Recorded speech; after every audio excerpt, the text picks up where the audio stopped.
The following program is brought to you in the interest of on-the-job safety by Ingersoll Rand, the world leader in the manufacture of advanced design air tools and compressors. With 4 families of air grinders, there's an Ingersoll Rand grinder that's perfect for virtually any industrial application. Whether it's our innovative G-Series family, the heavy-duty Pro Series, Aero pencil grinders, or our affordable Revolution Series, Ingersoll Rand grinders are designed for the real world to meet your needs for comfort and productivity.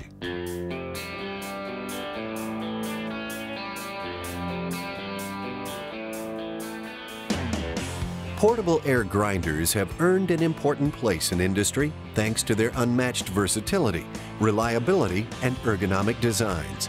However, if you take an air grinder for granted and use it improperly, the tool can pose definite safety risks for you and others around you.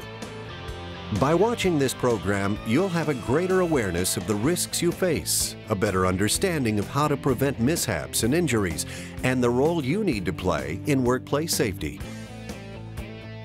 We'll be covering 6 different topics as they relate to grinder usage and safety. They are codes, standards and documentation, personal protective equipment, air delivery system safety, abrasive wheel handling and mounting, protective grinder features, and safe grinding techniques.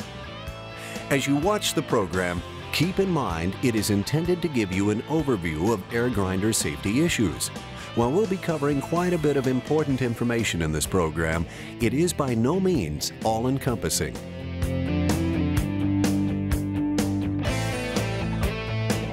There are many codes, standards, and other sources of applicable safety information. Many are reflected in the engineering of our grinders, the writing of the safety information manuals, and in the production of this program. Depending upon where you're located, there may be other standards and codes that may also apply. These need to be followed. Always install, operate, inspect, and maintain your grinder in accordance with all applicable local, state, county, and federal standards and regulations. Your safety people should be familiar with all of these. When unpacking any new Ingersoll Rand tools, you'll find manuals containing safety and product information in the boxes with the tools. The manuals are printed in multiple languages, and you need to take the time to read the manuals before using the tools. If you don't have copies of the manuals, ask your supervisor to provide you with them. You can also print copies of the manuals from the Ingersoll Rand website.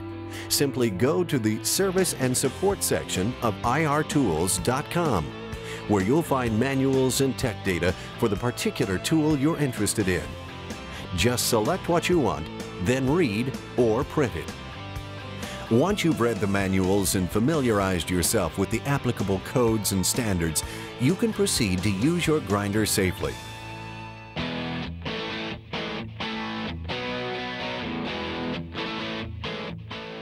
Any discussion of safe air grinder operation should include the subject of personal protective equipment. The equipment you wear should be appropriate to both the tool you're using and the type of work being done. No matter what the task or tool, you should always wear eye and hearing protection. Grinders, by nature, generate a lot of noise, dust, and particles, which can damage your hearing or eyesight if unprotected. Under certain circumstances, you might also need to wear a dust mask or other type of breathing apparatus, hard hat, gloves, an apron, safety shoes, or other types of specialized personal protective equipment. You should consult with your safety coordinator to determine what is required and to ensure that you follow their recommendations.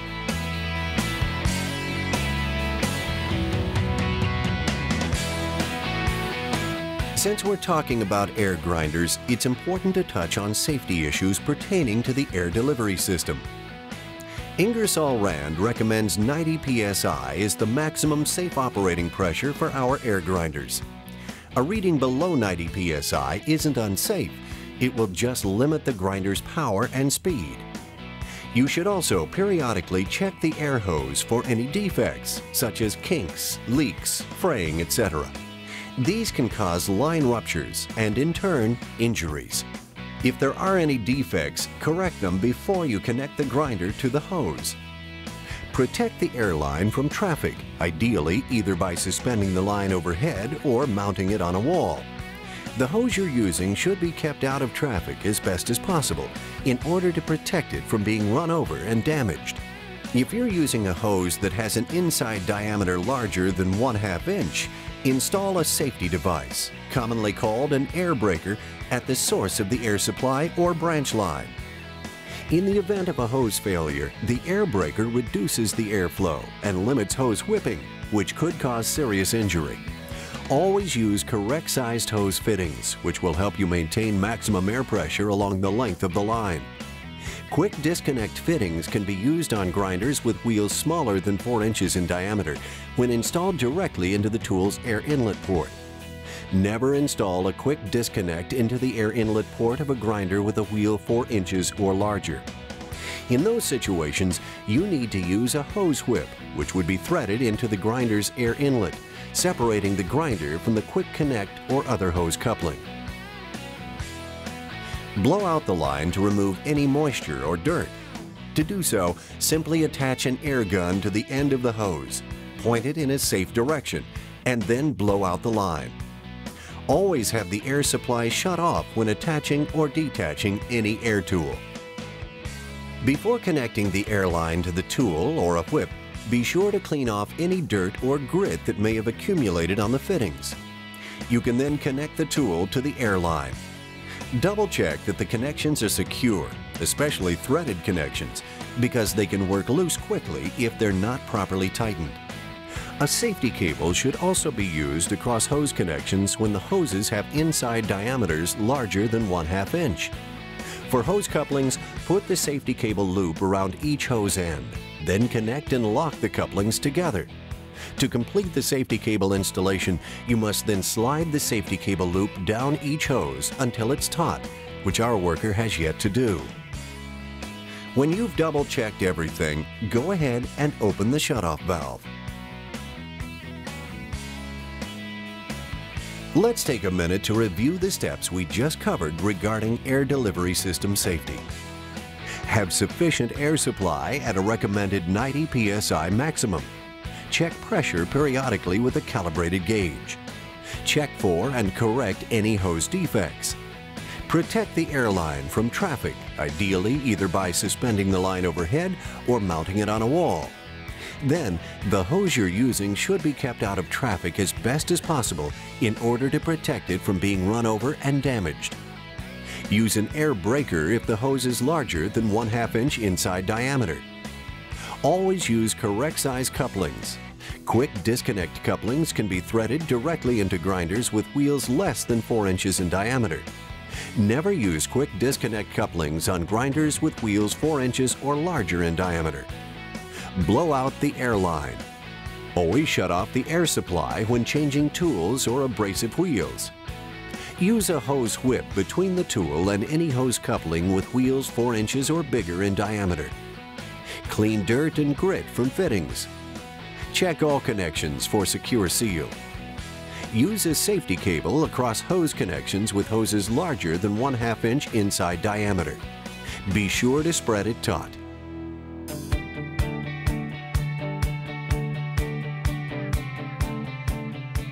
Many of the industry safety codes pertaining to air grinders specifically address the grinder wheel, and for good reason. If a grinder wheel is carelessly handled, mounted, stored, or used, it can disintegrate and cause serious injury. So it's vital that you observe the following precautions. Grinder wheels must be protected when not in use, because even a small crack or minimal contact with moisture can cause a wheel to fail. Choose and mount grinder wheels with a minimum amount of handling, and take extra care to avoid dropping a wheel. Always select the right wheel for the job and the tool being used. It's easy to do. Just look for the manufacturer's plate on the tool. It shows the tool's rated speed. Don't use the tool without first checking its speed with a calibrated tachometer. Always use a wheel with a speed rating equal to or greater than the grinder itself. Refer to the wheel's label for the manufacturer's maximum rated safe operating speed. Never exceed this speed. If the wheel doesn't have a rated speed on it, don't use it at all. When selecting a wheel, always follow the manufacturer's inspection recommendations to look for chips, cracks, or other defects. Discard any damaged or defective wheels.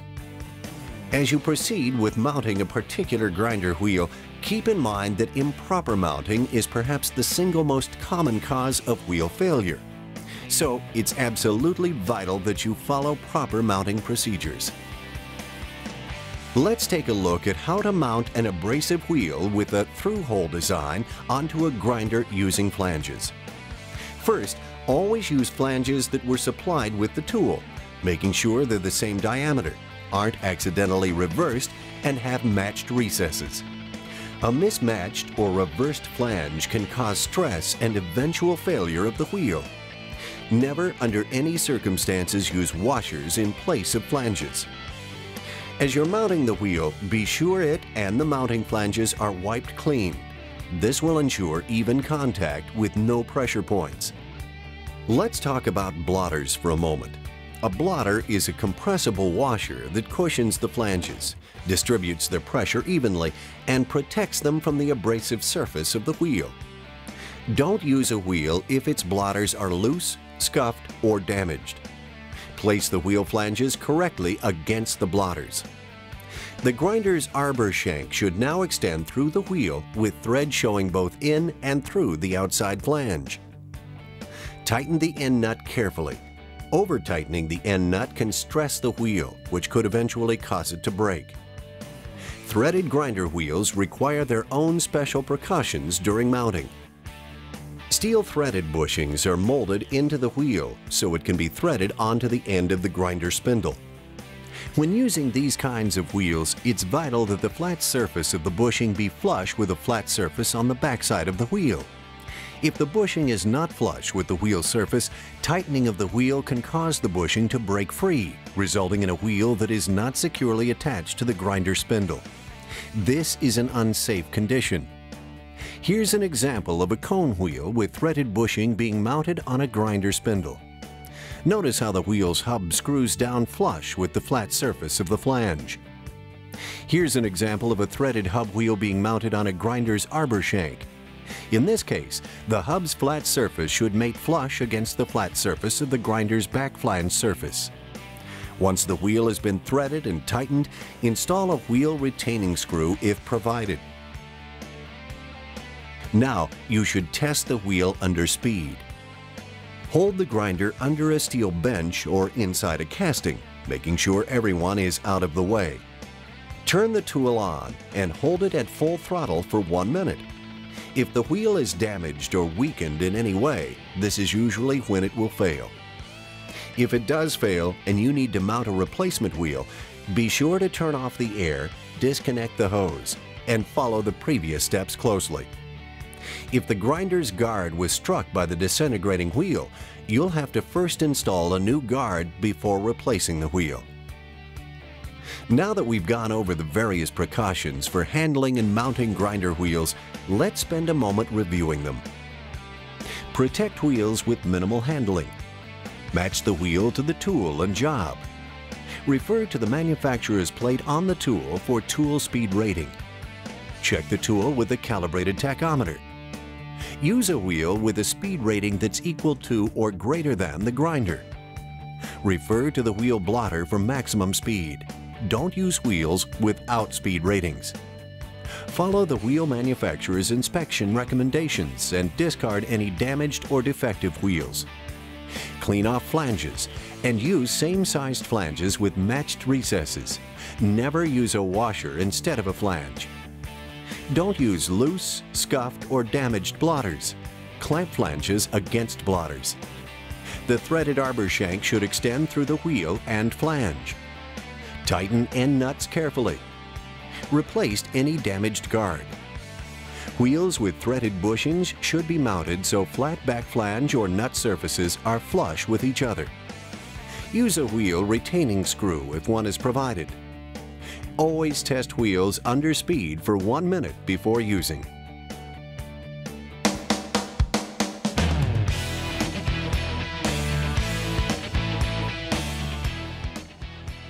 Using grinders can be dangerous work if safety is taken for granted. So it's important that whatever air grinder you use is properly designed, appropriate for the work being done, and is easy to use and control. Ingersoll Rand puts a lot of effort and resources into designing the safest air grinders possible with safety features that should not be overridden or compromised. Let's take a look. One of the most important safety features is the wheel guard, which shields the operator in the event of grinder wheel disintegration. Ingersoll Rand grinders feature two types of guards, adjustable and non-adjustable, or integral. Never use a grinder without the manufacturer's installed wheel guard. Guard should always be positioned between the wheel and the user and tightened securely. Another important safety feature available on some grinder models is this throttle automatic shutoff lever design. Most pneumatic tools shut off when the trigger lever is released. This features an integral spring-loaded latch that also prevents the tool from running if it's accidentally dropped or laid on the lever.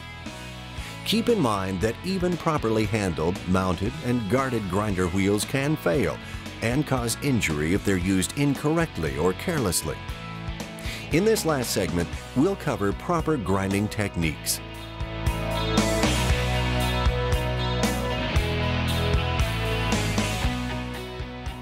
Be sure the work area is uncluttered and well ventilated, and that your coworkers are a safe distance away. First of all, never carry a tool by the air hose. Avoid accidental starting by keeping your hand away from the trigger until you're ready to use the tool. Your work should be secured in place using clamps or a vise. Never clamp a handheld grinder in place. Don your eye protective gear. And be sure you have good footing and a balanced posture. Never grind above anyone else or above your head. Begin grinding by slowly applying pressure to the work surface until the grinder wheel gradually warms up. Make smooth contact with the surface and avoid any excessive pressure or bumping actions. Excessive force overloads the grinder wheel and can lead to catastrophic failure. Never grind using the flat side of cutoff wheels. This is extremely dangerous. You should use a wheel and/or grinder designed for that specific application. Once you finish grinding, let the wheel come to a halt while it's still in contact with the work surface. Keep the grinder wheel away from any contact with fluids, such as water or oil. A wheel can quickly absorb enough liquid to cause it to become dangerously imbalanced. Now, let's review the safe grinding techniques. The workspace should be uncluttered and well ventilated. Keep a safe distance from others when grinding. Never carry a tool by the air hose. Keep your hand off of the trigger when carrying the tool. Secure work in place with clamps or a vise. Maintain good footing and posture. Use slow pressure until the wheel is warmed up. Maintain smooth contact. Avoid bumps or excessive force. Never grind with the flat side of a cutoff wheel. Stop the wheel while it's in contact with the work surface. Keep the wheel away from any fluids. There's no doubt portable air grinders are indispensable tools in today's industrial workplace. But getting the job done right means getting it done safely. Safety is everyone's responsibility. Ours at Ingersoll Rand as a tool manufacturer and yours as a tool user. By watching this program, you're now more familiar with proper and effective safety measures as they relate to portable air grinders. With this knowledge and understanding, you can help ensure that you'll get the most out of your Ingersoll Rand air grinder, and you'll do so as safely as possible. Thank you for watching.